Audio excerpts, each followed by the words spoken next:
ओम शांति। 21/2/2023 के बाबा के साकार अनमोल धारणा युक्त मधुर महावाक्य हैं। बाबा ने कहा, एक तो मैं गरीब निवाज हूँ, गरीब बच्चे ही वर्षा लेने आएंगे। दूसरा बाबा ने कहा, जो भी यूनिवर्सिटी खोलते हैं 2-4 भी आते हैं तो उनका भी ओहो सौभाग्य। तीसरा बाबा ने कहा, मम्मा 2 होती हैं, एक जन्म देने वाली, एक ग्रैंड मम्मा, बड़ी मम्मा। तुम्हारी भी 2 मम्मा हैं। ब्रह्मा बाबा बड़ी मम्मा हैं, मम्मा संभालने के लिए छोटी मम्मा है, मातेश्वरी जगदम्बा। मीठे बच्चे किसी भी चीज़ में आसक्ति नहीं रखनी है।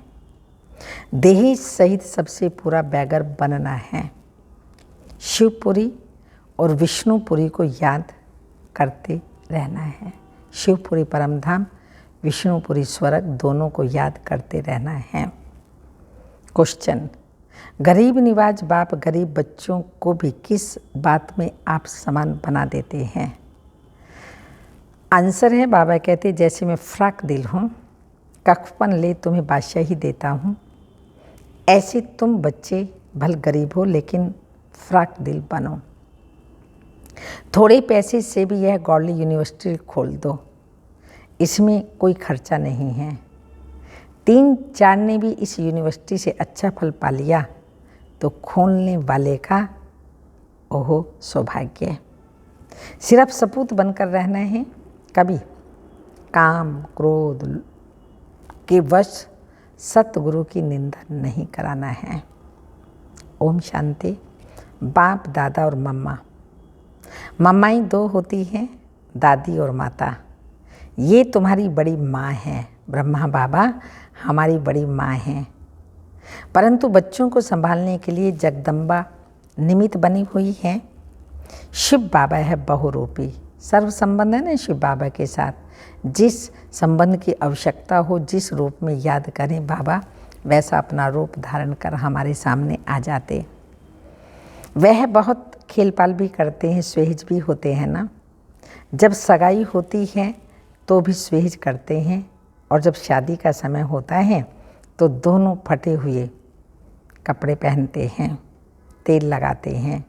ये रस्म भी यहाँ की है। तो तुम बच्चों को भी बाप समझाते हैं, पूरा पूरा बैगर बनना है। कुछ भी नहीं होगा तो सब कुछ मिल जाएगा, देही सहित कुछ भी ना रहे। शिवपुरी विष्णुपुरी तरफ ही बुद्धि योग लगाना है, और कोई भी चीज़ में आसक्ति ना हो। पवित्र भी जरूर बनना है। देखो मीरा का कितना गायन है, लोक लाज खोई। सिर्फ इस पवित्रता के कारण कितना नाम निकला। उनको तो ज्ञान अमृत भी नहीं मिला, सिर्फ कृष्ण से प्रीत थी। कृष्णपुरी में जाने के लिए विष को छोड़ा। जैसे स्त्री पति की पिछाड़ी सती बनती है ना, अब ऐसे तो नहीं। मीरा याद करते करते कोई कृष्णपुरी में गई। उस समय कृष्णपुरी तो है ही नहीं। मीरा को 500-700 वर्ष हुए होंगे। भक्तनी बहुत अच्छी थी, इसलिए कोई अच्छे भक्त के घर जन्म लिया होगा। उनका नामाचार कितना चला आता है। वह तो मीरा भक्तनी थी, तुम सभी ज्ञान मीराएं बनती हो। तुम आए हो बाबा के पास किस लिए आई हैं? सूर्यवंशी चंद्रवंशी महारानी बनने के लिए। भल पहले अनपढ़े पढ़े के आगे भरी ढोते हैं, परंतु महारानी तो बनेंगे ना। अगर बचपन को भूल हाथ छोड़ दिया फिर तो कभी नहीं महारानी बनेगी, और ही प्रजा में भी कम पद पाएगी। बैकुंठ में तो आएंगे परंतु कम पद। तो बाबा ने समझाया, भक्ति करने वालों से पूछना चाहिए, तुम क्या चाहते हो? कृष्ण की भक्ति क्यों करते हो? जरूर दिल होगी इनकी राजधानी में जाएं, परंतु वहाँ जाएंगे कैसे? बहुत मनुष्य कहते हैं हमको शांति चाहिए, परंतु अशांति तो सारी दुनिया में है ना। तुम एक तो शांति मिलने से, तुम एक को शांति मिलने से क्या होगा। हम तुमको 21 जन्मों के लिए सदैव सुखी बना सकते हैं। देवता ही इस भारत में सदा सुखी थे। अब वह राजधानी स्थापन हो रही है। यहाँ तो है ही माया का राज्य। शांति मिल नहीं सकती। शांति के लिए अलग जगह चाहिए, सुख के लिए अलग जगह। सुख धाम में सब सुखी ही होते हैं। सुख धाम में सब सुखी ही होते हैं। वह राजधानी स्थापन हो रही है। यहाँ तो माया का राज्य है। कोई एक भी, बाबा ने कहा माया का राज्य है। शांति के लिए कितना चिल्लाते हैं। सुख धाम में सभी सुखी होते हैं। कोई एक भी दुखी नहीं रहता, और दुख धाम में एक भी सुखी नहीं रहता। यथा राजा रानी तथा प्रजा सब दुखी ही दुखी हैं। सुख धाम में कभी जानवर भी दुख नहीं पाते। शांति की दुनिया अलग है, जिसको निर्वाण धाम कहते हैं। कहते हैं फलाना निर्वाण धाम गया, परंतु गया कोई भी नहीं। अगर खुद चला गया तो फिर क्या करके गया। सब दुखी ही दुखी हैं करके लड़ाई झगड़े हैं। यहाँ पर तो कितने लड़ाई झगड़े हैं। वो कहते हैं हमारे देश में हिंदू ना आए, यहाँ से निकल जाएं। वो कहते हैं फलाने निकल जाएं। एक दो को सहन नहीं कर सकते। अब बाप भी देखते हैं अनेक धर्म हो गए हैं, लड़ते रहते हैं। इसलिए सभी देह के धर्मों को निकाल देते हैं। बाप कहते हैं जो भी धर्म वाले हैं सबको हम देह के धर्मों से निकाल देंगे। धर्मों को नहीं निकालेंगे देश से, पर अनेक जो देह के कारण मतभेद, धर्म भेद ये सब हुए हैं, उन धर्मों को ही निकाल देंगे। बाबा एक आदि सनातन देवी देवता धर्म की स्थापना कर देंगे। सतयुग में सिर्फ एक देवता धर्म रहता है।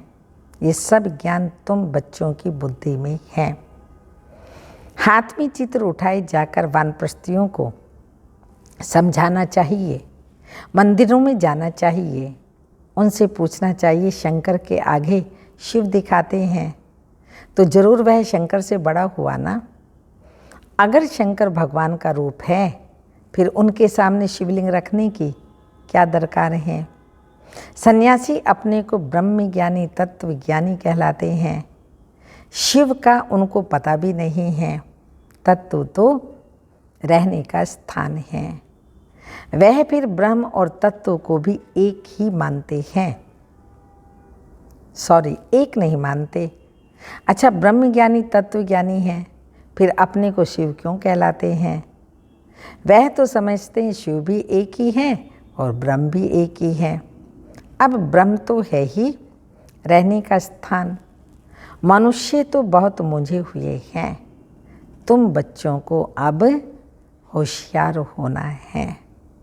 तुम सन्यासियों को भी समझा सकते हो, उनसे भी कोई निकलेंगे जो असुल देवता धर्म के होंगे। वह झट ज्ञान को समझ लेंगे। कोई 3-4 जन्मों से कन्वर्ट हुए होंगे तो इतना जल्दी नहीं निकलेंगे। ताजे गए होंगे तो झट निकलेंगे। बाबा में कशिश है ना। बाप है चुंबक, आत्मा है सुइयाँ। अब सुइयों पर कट चढ़ी हुई है। कट वाली सुई ऊपर कैसे जाए। पंख टूटे हुए हैं। कट वाली चीज़ को मिट्टी के तेल में डाला जाता है। बाबा भी इस ज्ञान अमृत से सबकी कट निकालते हैं। फिर हम सच्चा सोना बन जाएंगे। तुम अभी पत्थरनाथ से पारसनाथ बनते हो। भारत पारसपुरी था, अब तो देखो सोने का दाम भी चढ़ गया है। फिर वहाँ बहुत सस्ता हो जाएगा तो भारत जो पत्थरपुरी बना है वह फिर पारसपुरी बनेगा। हमारी बुद्धि में चक्र फिरता रहता है। सारा दिन चक्र बुद्धि में फिरेगा, तब ही तुम चक्रवर्ती राजा बनेंगे। दुनिया में इन बातों को कोई भी नहीं जानते। तुम जानते हो सतयुग में तो जो राज्य करते हैं उन्हों के 84 जन्म होते हैं, फिर त्रेता वालों के जरूर कम होंगे। कहाँ 84 जन्म, कहाँ फिर 84 लाख कह देते हैं। फिर तो कल्प भी इतना लंबा होना चाहिए। जो इतने जन्म हों ये सब गपोड़े हैं। हमेशा पहले तो चित्र सामने देना चाहिए। पैसा तो तुम कभी नहीं मांगना, तुम्हारा काम है उनको देना। कुछ भी उनको देना होगा तो आप ही देंगे। कोई दाम पूछे तो बोले बाबा तो गरीब निवाज हैं, गरीबों के लिए फ्री बांटा जाता है। बाकी साहूकार जितना देंगे उतना हम और भी छपाएंगे, लिटरेचर आदि वो छपाएंगे, औरों को बांटेंगे। पैसा कोई हम अपने काम में थोड़ी लगाते हैं। जो मिलता है जनता की सेवा में काम में लगाएंगे। साहूकार ही तो धर्मशाला आदि बनाएंगे। यहाँ गरीब भी सेंटर बना सकते हैं, इसमें खर्चा कुछ भी नहीं। समझो कहते हैं मैं हम सेंटर खोलूं अथवा ये गॉडली यूनिवर्सिटी खोलूं। ऐसी गॉडली यूनिवर्सिटी से 3-4 ने भी अच्छा फल पा लिया तो ओह सौभाग्य उन खोलने वालों का। इसमें फ्राक दिल होना चाहिए। बाबा देखो कितना फ्राक दिल है। कख पन ले और फिर बादशाही देते हैं। सपूत बच्चे ही बाबा की सर्विस कर सकते हैं। कपूत क्या करेंगे? कपूत को थोड़ी बाप वर्षा देंगे। तुमको सतगुरु का शो करना है। काम अथवा क्रोध में आई तो गोया सतगुरु की निंदा कराई, फिर पद पा नहीं सकेंगे। बहुत संभाल करनी चाहिए। बाप कहते हैं विष का वर्षा तो बाप से पति से लेते आई हो। ये पारलौकिक बाप है। पति अमृत का वर्षा तुमको देते हैं। कौन सा? पतियों का भी पति शिव बाबा अमृत का वर्षा देते हैं। तुम सभी धर्म वालों को रचयिता और रचना की नॉलेज बता सकते हो। वह रचयिता तो रहते ही हैं शांति धाम में। उनको याद करने से तुम शांति का वर्षा ले सकते हो। वर्षा लेते लेते विकर्म विनाश हो जाएंगे और तुम उनके पास चले जाएंगे। ये ज्ञान सभी धर्म वालों के लिए है। यह है बिल्कुल नई बात। शास्त्र तो हैं भक्ति मार्ग के, दर दर धक्का खाना, ब्राह्मण खिलाना, तीर्थों पर जाना। यहाँ तो एक ही ज्ञान से बेड़ा पार हो जाता है और कहीं जाने की दरकार ही नहीं। तो मीठे मीठे बच्चे अब तुम स्वर्ग में चलते हो। जो विष पाने वाले विघ्न तो जरूर डालेंगे क्योंकि सारी दुनिया धुंधकारी है। देखो भारत में पवित्रता नहीं है तो धक्के खाते रहते हैं, हंगामे हैं, स्ट्राइक करते रहते हैं। गवर्नमेंट नाक में दम चढ़ा देती है। गवर्नमेंट नाक में दम चढ़ा देते हैं। गवर्नमेंट साफ कह देती है इतना खर्चा हम लामे कहाँ से। तो वह कहते हैं तुम लोग मौज उड़ाते हो, धन इकट्ठा करते रहते हो। हमने क्या गुनाह किया? हमको तनख्वाह चाहिए। स्ट्राइक कर देते हैं तो धंधा ठहर जाता है। ये सब होना ही है।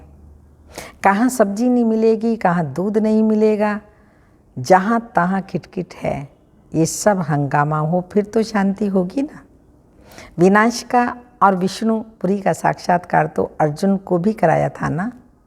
तुमको भी अभी हो रहा है। देखो बरसात नहीं पड़ती तो भी यज्ञ रचते हैं।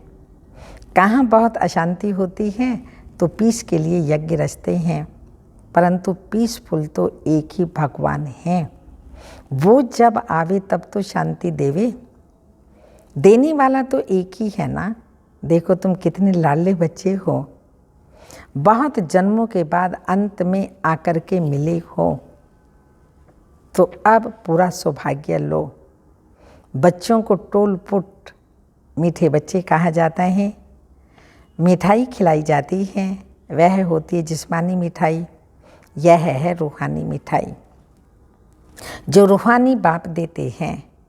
देही अभिमानी हो रहना है, बड़ी भारी मंजिल है, इसमें मेहनत है। बाबा कहते हैं 8 घंटा तो देही अभिमानी बनो, फिर भले शरीर निर्वाह अर्थ काम भी करो, रात को जागो, बहुत अच्छी लगन रहेगी। कमाई है ना। हे नींद को जीतने वाले बच्चे, मुझ बाप को श्वासों श्वास याद करो, विचार सागर मंथन करो। रात दिन जितना योग में रहेंगे उतना विकर्म विनाश होंगे, और जितना ज्ञान का सिमरन करेंगे उतनी कमाई होगी। बाकी तो सर्विस बहुत है। बाबा से पूछेंगे, बाबा कहेंगे बैठे रहो, आराम करो। इसमें पूछने की दरकार नहीं। आप ही करे सो देवता, कहने से करे मनुष्य, कहने से भी ना करे तो बैठे रहो। बाबा तो मुरली में बताते रहते हैं क्या कैसे सेवा करनी है, खुद को खुद ही ऑफर करो। तो बाबा कहते हैं बैठे रहो। इसमें पूछने की दरकार नहीं। बाबा ने लोक लाज का कुछ ख्याल किया क्या? अरे बादशाही मिलती है तो इनको मारो ठोकर। बाकी हाँ, हर एक का अपना अपना पार्ट है, हर एक का कर्म बंधन अलग अलग है। पैसे हैं तो अलौकिक सर्विस में पैसे को सफल करो। ये तो बच्चे समझते हो। इस ज्ञान मार्ग में विघ्न जरूर पड़ेंगे, क्योंकि पवित्रता का सवाल है। जो भी धर्म स्थापन करने आते उन्हों को पवित्र जरूर बनाना पड़े। इस समय तो मनुष्य बहुत गंदे हैं, बहुत विघ्न डालेंगे, झूठ कलम भी लगाएंगे। इन बातों से डरना नहीं है, कुछ भी हो घबराना नहीं है। 5,000 वर्ष पहले भी ये कलंक लगे थे, अब भी लगेंगे। झूठी झूठी बनावटी बातें भी करेंगे। किसको रिस्पॉन्ड ठीक ना मिले तो भी हंगामा करते हैं। आहिस्ते आहिस्ते सन्यासी, उदासी आदि सब धर्म वाले आएंगे। सबको बाप की नॉलेज जरूर लेनी है। यह चित्र भी है, सारी दुनिया में जाने हैं। कभी क्रोध में आकर वाद विवाद नहीं करना है। भल जाए कोई निंदा करे, गुस्से में कभी नहीं आना चाहिए। बच्चों को रिफ्रेश हो फिर सर्विस करनी है। दिन प्रतिदिन कायदे कानून भी सुधरते जाएंगे। दुनिया के कायदे कानून तो बिगड़ते जाएंगे, क्योंकि वह तो तमो प्रधान बनते जाते हैं, हम तो सतो प्रधान बन रहे हैं। अच्छा, तुम बच्चे हो राज ऋषि, तुम कहेंगे हम अभी तपस्या कर रहे हैं वानप्रस्थ में जाने के लिए। ऐसा जवाब देने का कोई मनुष्य को अक्ल नहीं है। वह तो वानप्रस्थ को समझते ही नहीं। तुम कहेंगे हम राजयोगी हैं, जीवन मुक्ति के लिए तपस्या कर रहे हैं। सिखलाने वाला है परलौकिक परम पिता परमात्मा ज्ञान का सागर। ऐसे ऐसे माताएं बैठ समझाएं तो सब वंडर खाएंगे।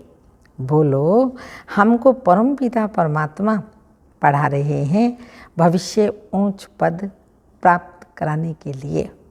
अच्छा, मीठे मीठे सिक्की दे बच्चों प्रति माता पिता बाप दादा का याद प्यार। Good morning, diamond morning. रूहानी बाप की रूहानी बच्चों को नमस्ते। हम रूहानी बच्चों की रूहानी माता पिता बाप दादा को याद प्यार। गुड मॉर्निंग, डायमंड मॉर्निंग, ओम नमस्ते। धारणा के लिए मुख्य सार है, भल कोई निंदा करे, हमें गुस्से में नहीं आना है, किसी से भी वाद विवाद नहीं करना है, रिफ्रेश हो फिर सर्विस करनी है।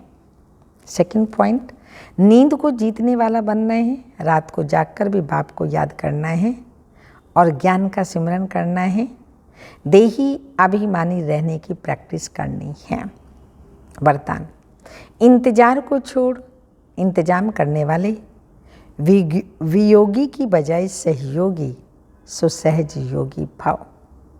कई बच्चे इंतजार करते हैं, ये छोड़े तो मैं छूटूं, ये टकराव को छोड़े तो मैं छूटूं, लेकिन ऐसा नहीं होता। ये तो माया के विघ्न व पढ़ाई में पेपर समय प्रति समय भिन्न भिन्न रूप से आने ही हैं।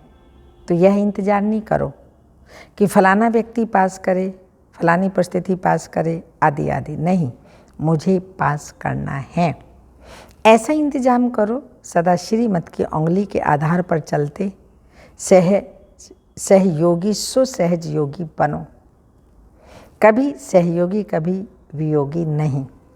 स्लोगन है, अपने उमंग उत्साह द्वारा अनेक आत्माओं का उत्साह बढ़ाना यह सच्ची सेवा है। अपने उत्साह द्वारा अनेक आत्माओं का उत्साह बढ़ाना यही सच्ची सेवा है। आज का व्यक्ति इशारा।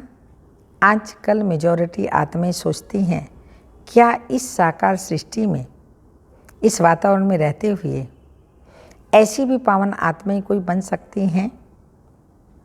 तो आप उन्हों को ये प्रत्यक्ष में दिखाओ कि बन सकती हैं, और हम बने हैं। आजकल प्रत्यक्ष प्रमाण को ज़्यादा मानते हैं, सुनने से भी ज़्यादा देखना चाहते हैं। तो चारों ओर हर एक बच्चा बाप समान प्रत्यक्ष प्रमाण बन जाए तो सामने मानने और जानने में मेहनत नहीं लगेगी और बाप प्रत्यक्ष हो जाएगा। ओम शांति।